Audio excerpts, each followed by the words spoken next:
أعمالنا من يهدي الله فلا مضل له ومن يضلله فلا هادي له وأشهد أن لا إله إلا الله وحده لا شريك له وأشهد أن محمدًا عبده ورسوله أما بعد فأعوذ بالله من الشيطان الرجيم بسم الله الرحمن الرحيم يا أيها الناس اعبدوا ربكم الذي خلقكم من نفس واحدة وخلق منها زوجها وبث منهما رجالا كثيرا ونساء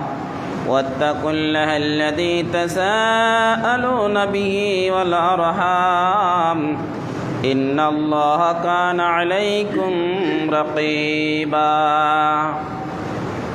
يا أيها الذين آمنوا اتقوا الله حق تقاته ولا تموتن إلا وأنتم مسلمون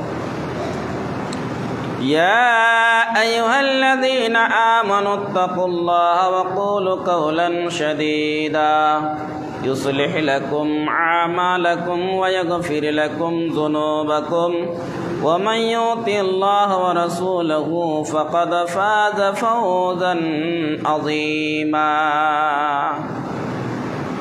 أعوذ بالله من الشيطان الرجيم بسم الله الرحمن الرحيم إن الله اشترى من المؤمنين أنفسهم وأموالهم بأن لهم الجنة وقال الله تبارك وتعالى في كلامه المجيد والفرقانه الحميد أعوذ بالله من الشيطان الرجيم بسم الله الرحمن الرحيم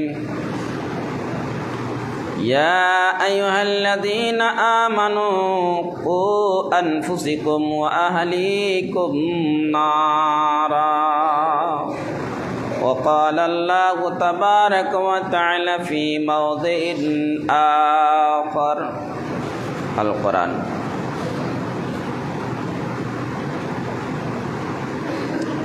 ভয়কে আজ তুই জয় করে নে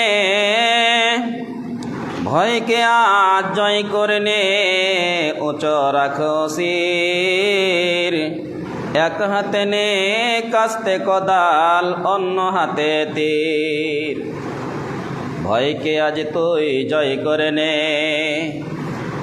উচ্চ রাখো শির এক হাতে নে কাস্তে কোদাল অন্য হাতে তীর বেঈমানগুলোকে চিহ্নিত করে বেঈমানগুলোকে চিহ্নিত করে জীবন্ত কবর দে বেঈমানগুলোকে চিহ্নিত করে জীবন্ত কবর দে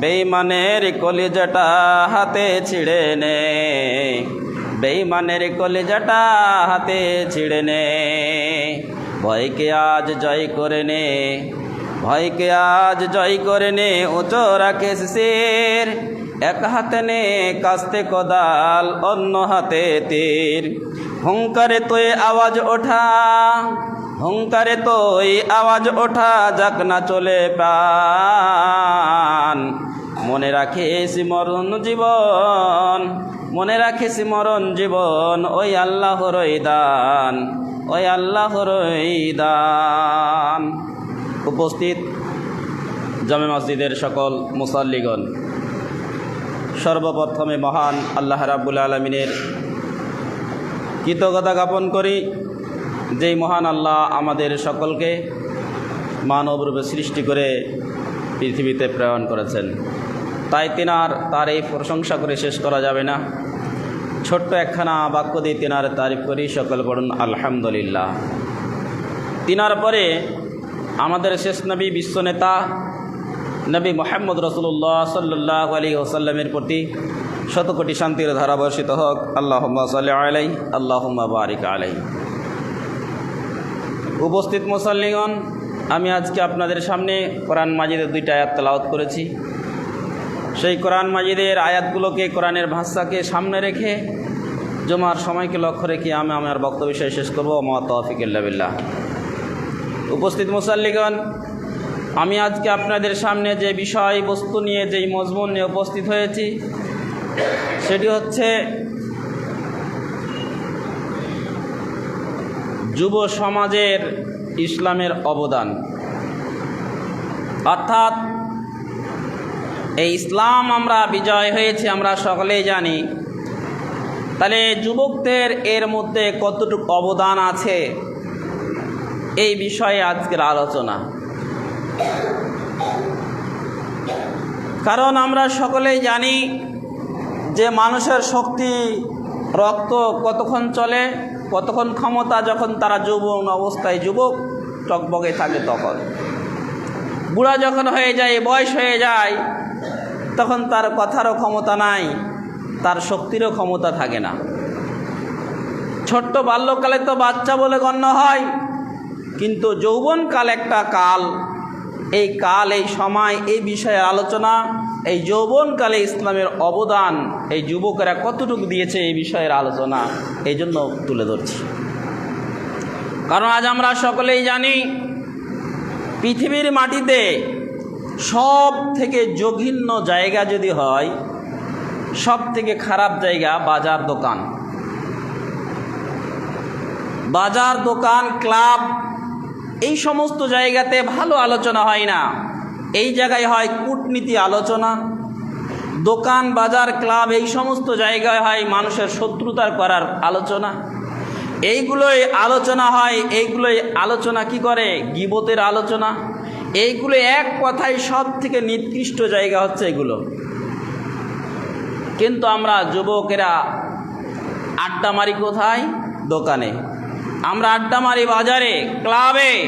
এই সমস্ত জায়গাগুলো কিন্তু আল্লাহ রসুল সব থেকে জঘন্য জায়গা বলে এইগুলোকেই গণ্য করেছেন, বলেছেন।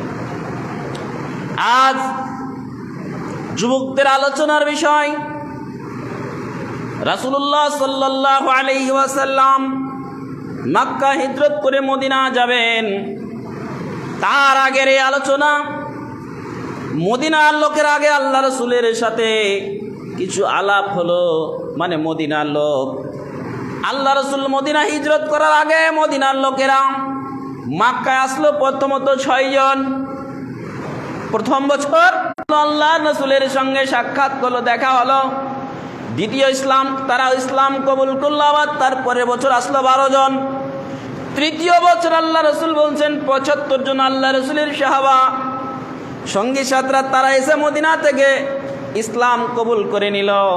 তখন আল্লাহ রসুল বললেন, হে আমার সাথীরা, তোমাদেরকে আমি কিছু আলোচনা দিচ্ছি। তাহলে তাদের মধ্যে যে 6 জন, 12 জন, আবার 75 জন আসলো, এদের মধ্যে নেতা কে ছিল? নিয়ে আসার কিছু আলোচনাকে। এদের মধ্যে একজন সাহাবা, তিনি হলেন যুবক, টকবকা যুবক অবস্থায়। তিনি এদেরকে সঙ্গে সাথে করে নিয়ে এসেছিলেন।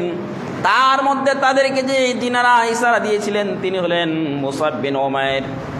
মুসাব বিন উমাইর সাথী সঙ্গে করে আব্দুল্লাহ বিন রাওহাকে দায়িত্ব দিয়ে এই 2 জন, এই টকবকা যুবক জওয়ান, এরা সাথী করে নিয়ে এসেছিলেন। এবার এরা এসে আল্লাহ রসুলের কাছে যখন কালেমা পড়ে নিয়েছে, ইসলাম কবুল করে নিল, তখন আল্লাহ নবীজি বললেন, এরে আমার সাথীরা, তোমাদেরকে আমি কটা কথা বলছি, এই কটা যদি তোমরা মেনে নাও, তাহলে আমি তোমাদেরকে বলে দিলাম, এর বদলে আল্লাহর জান্নাত তোমাদের জন্য। সাহাবার আল্লাহ রসুলকে জিজ্ঞেস করলেন, ইয়া রাসূলুল্লাহ, আল্লাহ নবীজি গো, সেটি জিনিস কি? আল্লাহ নবীজি বললেন, আমার সাহাবারা রে, তোমরা শুনে নাও, সেই জিনিসটি হলো কি? তোমরা 5 ওয়াক্ত সালাত আদায় করবে। তোমরা 5 ওয়াক্ত সালাত আদায় করবে। তোমরা সব সময়কার জন্য সত্যর পথে থাকবে। অন্যায়ের কাছে যাবে না, অন্যায়ের ধারে পারে চলবে না, সব সময়কার জন্য সত্য কথা বলবে। আর তোমরা কি করবে? যে মুসলমানের সহযোগিতা করবে। আর আমি আল্লাহর নবী যখন হিজরত করে মদিনায় যাব, তোমরা আমাকে এতটুকু মানবে যতটুকু তোমরা নিজের স্ত্রী আহলাইয়ালকে যতটুকু প্রাধান্য দাও অতটুকু আমাকে প্রাধান্য দিও। তারপরে আল্লাহ রাসূল বলতেন, এই কাজগুলো তোমরা যদি মেনে নাও তাহলে আর আল্লাহর সাথে তোমরা শিরিক করবে না, তাহলে তোমাদের জন্য আল্লাহর জান্নাত থেকে যাবে। এর বিনিময়, এর বিপরীত, এর উল্টা কি হলো? যদি এই কাজটি তোমরা করো তাহলে তোমাদের জন্য আল্লাহর জান্নাত। এই আলোচনাকে পরিপ্রেক্ষে রেখে আল্লাহ রাব্বুল আলামিন আয়াত নাজিল করলেন, ইন্নাল্লাহা আশতারা মিনাল মুমিনিনা আনফুসাহুম ওয়া আমওয়ালাহুম বিআন্না লাহুমুল জান্নাহ।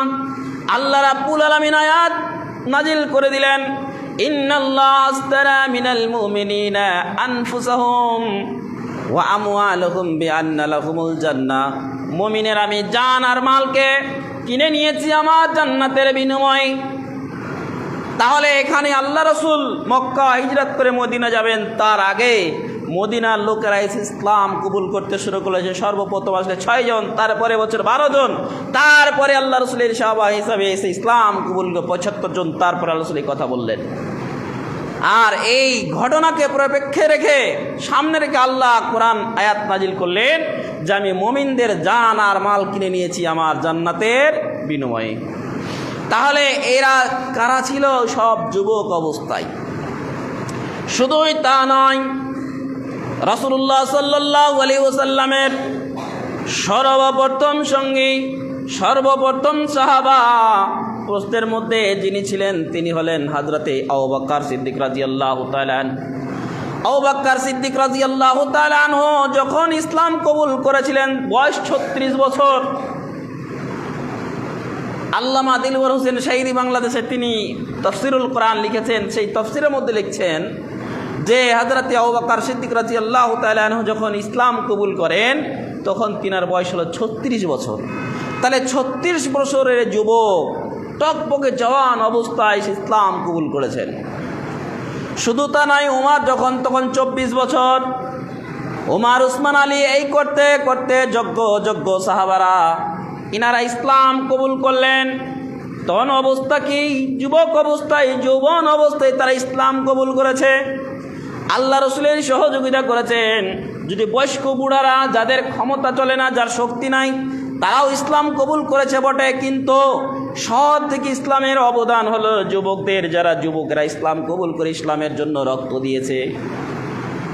তাই এই যুবকদের অবদান ইসলামে অনেক আছে।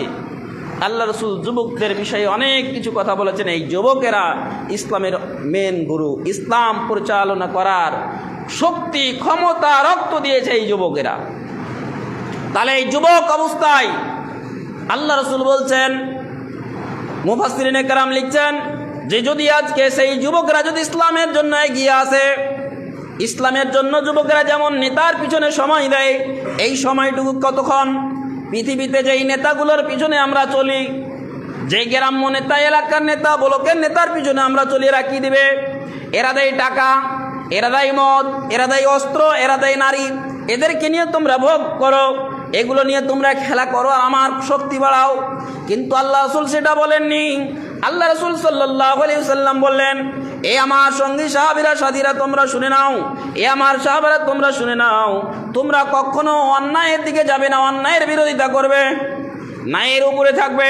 তোমরা কখনো মিথ্যাবাদীর দিকে যাবে না, তোমরা কখনো নামাজ ছেড়ে দেবে না, তোমরা কখনো টাইমলি রোজ সিয়াম পালন করবে, বছর আসলেই সিয়ামের উপরে থাকবে, কখনো হারামের পথে যাবে না, কখনো তোমরা মদ নিশার দিকে যাবে না, কোনো বুড়া মানুষের উপরে অস্ত্র উঠাবে না, কোনো নারীর উপরে অস্ত্র উঠাবে না, কোনো বাচ্চার উপরে অস্ত্র উঠাবে না। আল্লাহ রাসূলের শিক্ষা ছিল এটা। আর আজ নেতাদের শিক্ষা হলো কি? অস্ত্র তুলে দিয়ে নিজের ক্ষমতা বাড়ার জন্য। আমাদেরকে সেই নেতারা কি হিসাবে ব্যবহার করে জানেন? বন্দুকের গুলি হিসাবে ব্যবহার করে, লাঠি অস্ত্র হিসাবে আজ আমাকে আপনাকে ব্যবহার করছে। কিন্তু আমাকে আপনাকে জানতে হবে, সেই সমস্ত জায়গাগুলোকে ত্যাগ করে সেই নেতাগুলোর পিছন ছেড়ে দিয়ে আমাদেরকে এগিয়ে আসতে হবে কিসের দিকে? আওয়াজ তুলতে হবে, আমাদের অহংকার উঠবে যে আজকে সেই বেঈমানদের কলিজা হাতে ছিঁড়ে নেব। কবি বলেছেন, বেঈমানদেরকে চিহ্নিত করে জীবন্ত কবর দাও, সেই বেঈমানের কলেজাগুলো হাতে ছিঁড়ে নাও। সেই বেঈমানগুলোকে তাদের পিছনে না থেকে তাদেরকে লাথি মেরে পিছে রেখে ইসলামী নেতা যিনি বিশ্বনবী নবী মুহাম্মদ রাসূলুল্লাহ সাল্লাল্লাহু আলাইহি ওয়াসাল্লামের দিকে আমাদেরকে এগিয়ে আসতে হবে। তিনার আদর্শটা আমাদেরকে নিতে হবে, তিনার নীতিটাকে আজকে আমাকে আপনাকে ফলো করতে হবে, আমার মতো আপনার মতো যুবকদেরকে। শুধু তা নয়, রাসূলুল্লাহ সাল্লাল্লাহু আলাইহি সাল্লাম বলেন, আল্লাহ রাব্বুল আলামিন জান্নাতে যখন মানুষদেরকে দেবেন তার মধ্যে সব থাকবে যুবক। যুবক ছাড়া জান্নাতে কেউ বুড়ো লোক যেতে পাবে না। এর মানে যারা বুড়ো অবস্থায় আছে তাদেরকে আল্লাহ রাব্বুল আলামিন টকবকে যুবক তৈরি করে দেবেন। তাহলে যুবকেরা জান্নাতে ভগভগলি করবে, যুবক অবস্থায় জান্নাতে থাকবে। সমস্ত যারা বুড়োরাও জান্নাত পাবে, এরাও যুবক অবস্থায় সে জান্নাত ভ্রমণ করবে। তাহলে জান্নাতে যাবেও তারাও যুবক। তাহলে যুবকদের ইসলামে অনেক অবদান আছে। তাহলে যুবক আমরা যখন এই অবস্থায় আছি, আমাকে আপনাকে একটা জিনিস ত্যাগ করতে হবে, আমরা যেন দোকান, নানান রকম গুজব, নানান রকম লান্তান ভাষাগুলো, মিথ্যার সাথে থেকে না থাকা, ক্লাব থেকে দূরে থাকা, যেইগুলো জায়গাতে এক কথায় ইসলাম বিরোধিতা কাজ হবে, আল্লাহ রাসূল যেইগুলোকে নোংরা জিনিস জায়গা বলেছেন সেইগুলোকে আমাদেরকে ত্যাগ করে আসতে হবে। বাজারে যেতে হবে বটে, বাজারে গেলাম, বাজারে কাজ করে ওখানে আর নানান রকম আলোচনা হয়, গীবতের আলোচনা হয়, মানুষের অপবাদের আলোচনা হয়, কোনো মানুষের খারাপই বর্ণনা করা হয়। ওই সমস্ত জায়গাগুলো থেকে আমাদেরকে আপনাকে ফিরে আসতে হবে। যেই জায়গায় ইসলাম বিরোধিতা কাজ হয় সেইগুলো জায়গাকে ত্যাগ করে আমাকে আপনাকে ফিরে আসতে হবে। আর যদি না আসি তাহলে জেনে নিতে হবে আমার এই যৌবনকালটা আমি শেষ করে ফেললাম ওই নেতার পিছনে ঘুরে, ওই শয়তানগুলোর পিছনে ঘুরে, ওই বেঈমানের পিছনে ঘুরে আমার আপনার জীবন নষ্ট করলাম। কারণ যেই নেতাগুলোর জন্য, যেই লোকগুলোর জন্য আমরা নিজের জীবন নষ্ট করছি, একবার ভাবুন, খুব বন্ধু, খুব বড় নেতা, আপনি আমি যখনই মরে যাব তার আর ঠিকানা পাওয়া যাবে না, পরিচয় থাকবে না। ওই যাবে কারা? যেই ৫-১০ জন নামাজি যারা ইসলামকে ভালোবাসে, মসজিদে ছিল, নামাজ পড়তো, যাদেরকে আপনি আমি ভালোবাসতাম না, ওই লোকটি আপনার বাড়িতে যাবে, সান্ত্বনা দেবে। ওই আলেমটা যাবে, ওই জানাজা আপনার পড়াবে, ওই লোকটার প্রয়োজন থাকবে না। অতএব আমাকে আপনাকে যুবক অবস্থা হয়ে মরতে হবে। যুবকের খুন রক্ত যেমন ইসলামের অবদান রয়েছে সেরকমই অবদান দিতে হবে। যে আজ আমাকে আপনাকে শত্রু যারা আছে শত্রুর বিরোধিতা করতে হবে, বেঈমানের উল্টো হতে হবে, সত্যর পথে থাকতে হবে। এই নেতাগুলোর উল্টো হয়ে আজকে আমাকে ইসলামের দিকে এগিয়ে যেতে হবে। যারা ইসলামের যে অবদান আছে আমরা সকলেই জানি, শুনেছি, এর আগে অনেক শুনেছি, যে সেইরকম টকবগে হয়ে দাঁড়াতে হবে যেন আমরা ইসলাম প্রতিষ্ঠিত করতে পারি। আমার আপনার আওয়াজে যেন ইসলামটা এর এগিয়ে যায়।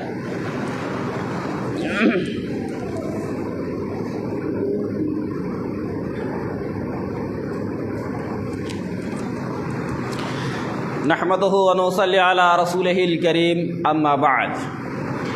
তাহলে একজন সাহাবার কথা, একটা ছোট্ট ঘটনা শোনাই। এই যৌবন কাল অবস্থা নিয়ে এক টকবগে তরুণ যৌবন, 20 বছরের বয়স, যার নাম হচ্ছে আব্দুল উজ্জা। এই আব্দুল উজ্জা খবর শুনেছে যে এই মক্কাতে নবী বলে একজন নবী এসে গেছে, নবী মুহাম্মদ রাসূলুল্লাহ সাল্লাল্লাহু আলাইহি ওয়াসাল্লাম পৃথিবীতে এসেছেন। এই আব্দুল উজ্জার আর মন শান্তি নাই, কিন্তু ছোট্ট অবস্থায় যখন ছিল তার বাবা মারা যাওয়ার কারণে চাচার কাছে দেখভাল হয়েছিল। এই আব্দুল উজ্জা 1-2 করে 1 বছর 2 বছর করতে করতে 20টা বছর বয়স হয়ে গেছে, কিন্তু মন চাই না এই ইসলামকে ভালোবাসার মন চায়। এই মূর্তির পূজা, পাথরের পূজা, আগুনের পূজা, এই সমস্ত তাকে ভালো লাগে না। আব্দুল উজ্জা একটু একটু করে আগাতে গিয়ে তার চাচাকে গিয়ে বলছে, চাচা যান, আপনাকে একটা কথা বলি। বলে কি? বলে পৃথিবীতে মুহাম্মদ বলে একটা লোক এসেছে, যে নবী দাবি করেছে সেই বিশ্ব নবী, এই লোকটার বিষয়ে আপনি কিছু জানেন? বলে হ্যাঁ জানি। তাহলে তোর অবস্থা কি, তুই বল কি বলতে চাইছিস?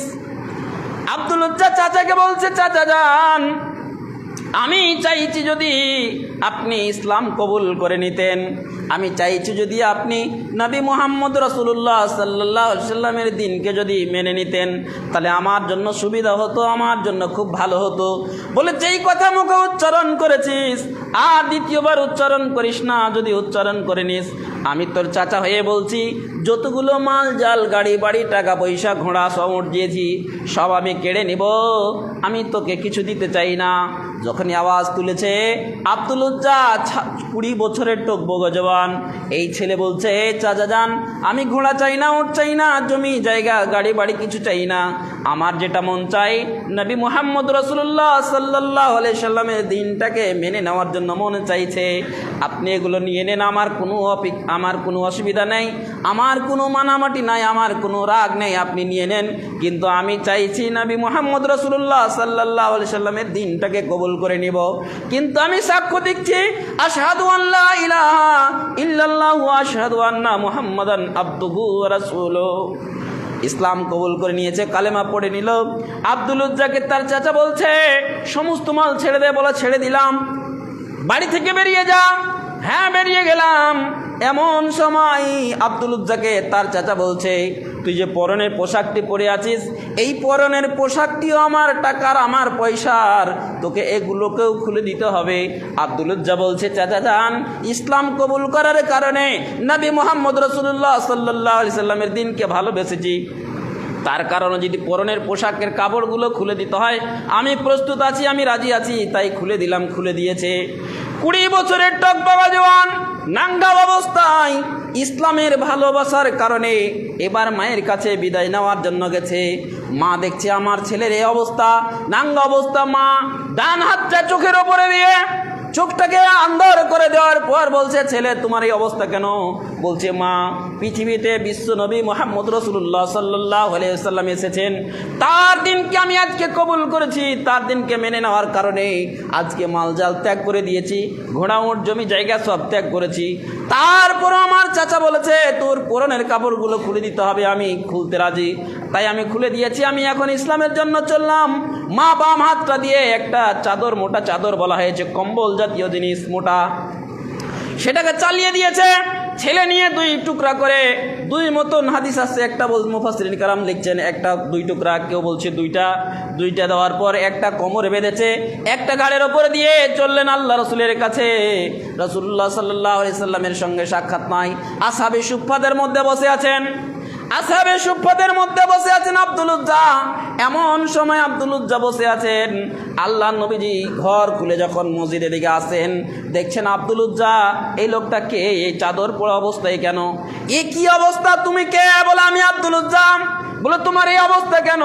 বলছে দিন ইসলামকে কবুল করার কারণে, আপনার দিনকে মানার কারণে সমস্ত মাল ছেড়ে আসতে হয়েছে, উট ঘোড়া জমি জায়গা বাড়ি গাড়ি সব ছেড়ে দিয়েছি, কিছুই দেওয়া হয়নি। এমনকি আমার চাচা আমাকে বেইজ্জতি করার কারণে আমার পরনের পোশাকটাও খুলতে বলেছে, তাই খুলে দিয়ে আমার মায়ের কাছ থেকে 2টা মোটা কম্বল দিয়ে 2টা চাদর দিয়ে গায়ে পরে আমি ইসলামের জন্য আপনার দরবারে এসেছি। আল্লাহ রসুল বললেন, তুমি আসহাবে সুফফাদের মধ্যে বসো, আসহাবে সুফফাদের মধ্যে বসো, যদি খাবার আছে তাহলে খেতে পাবে, তাহলে এখানে বুঝার আছে, যদি খাবার আছে তাহলে খেতে পাবে, না আসলে খেতে পাবে না। আসহাবে সুফফাদের মধ্যে বসে আছেন। আল্লাহ নবীজি বলছেন, এবার তারপরে আল্লাহ রসুলের কাছে আওয়াজ হয়ে গেল, খবর হলো আব্দুল উজ্জার বিষয়ে। আল্লাহ রসুল বললেন, আব্দুল উজ্জারে আজ থেকে তোমার নাম আমি চেঞ্জ করে দিলাম, আব্দুল্লাহ, তোমার নাম আজকে আব্দুল্লাহ রেখে দিলাম। আব্দুল্লাহ বলছে, অভিযোগ চলে গেল আল্লাহ রসুলের কাছে। আল্লাহ রসুল আব্দুল্লাহ এত জোরে জোরে কোরআন তেলাওয়াত করছে, আমাদের নামাজ পড়া ডিস্টার্ব হয়ে যায়। আল্লাহ রসুল বলছেন, এ সাহাবারা শুনে নাও, এই আব্দুল্লাহকে আমি আজকে কোরআন পড়া নিচা করতে বলতে পারবো না, আওয়াজ কমাতে বলতে পারবো না, কারণ এতগুলো জমির মালিক, এত ঘোড়ার মালিক, এত উটের মালিক, এত সম্পদের মালিক, সব ছেড়ে দিয়ে টকবক জওয়ান অবস্থায় 20 বছরের ছেলে, 2টা একটা কম্বল ঘাড়ে দিয়ে, একটা কম্বল কোমরে বেঁধে নিয়ে ইসলামের জন্য চলে এসেছে, সে আজকে মন ভুলে প্রাণ খুলে তার ইচ্ছা মতো কোরআন তেলাওয়াত করে নেবে, আমি আল্লাহ রসুল তাকে মানা করতে পারবো না। এই অবস্থায় আল্লাহ রসুল বললেন, এমনকি আসহাবে সুফফাদের কথা বলা হয়েছে, তারা না খেয়ে অনাহারে যখন থাকতো, আল্লাহ রসুল যখন রাত্রেবেলা গেটটা খুলে যখন তাহাজ্জুদের জন্য যেতেন, সাহাবারা শুধু তাকিয়ে থাকতেন আসহাবে সুফফাদের মধ্যে যারা অবস্থা থাকতো, যে আল্লাহ রসুলের চেহারাটা একবার দেখলে যেন মনটা ভরে যায়, আর যেন অনাহার অবস্থায় কি সেটাও যেন আমরা ভুলে যেতাম। তাহলে আজকে এই যুবকদের অবদান ইসলামে কতটুকু আছে, যে সম্পদ ছেড়ে দিয়েও হলো ইসলাম কবুল করেছে, সে বুড়া ছেলে নয়, 20 বছরের টকবগে জওয়ান অবস্থা।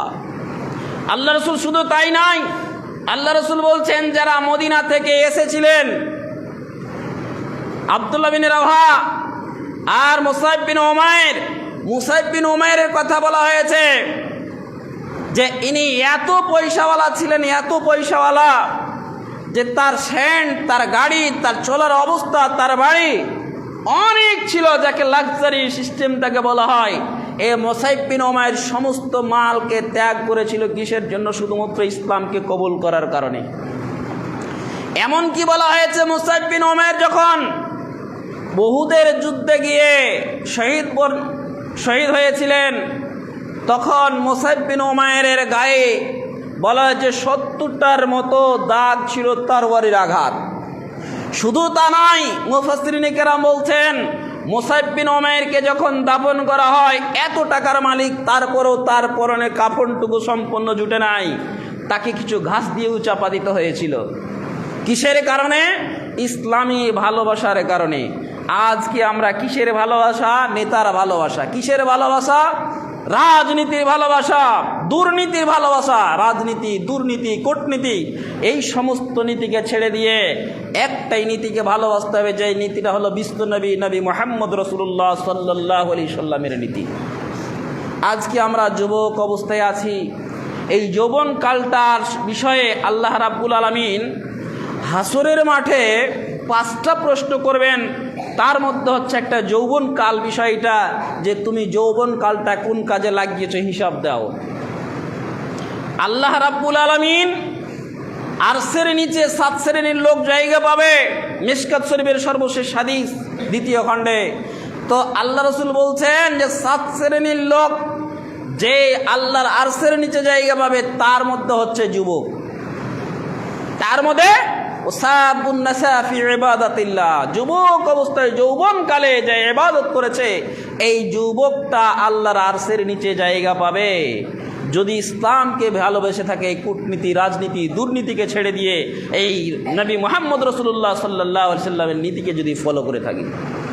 অতএব আজ আমাকে আপনাকে এই সমস্ত নীতিগুলো ছেড়ে দিয়ে রাসূলুল্লাহ সাল্লাল্লাহু আলাইহি সাল্লামের নীতিটাকে আমাকে আপনাকে ধরে নিতে হবে এবং আমাদেরকে জেনে নিতে হবে। খেলার বিষয়ে একটু কিছু আলোচনা করে, তাহলে আমরা জায়গাগুলো বুঝতে পারবো, জমিগুলো চিনতে পারবো।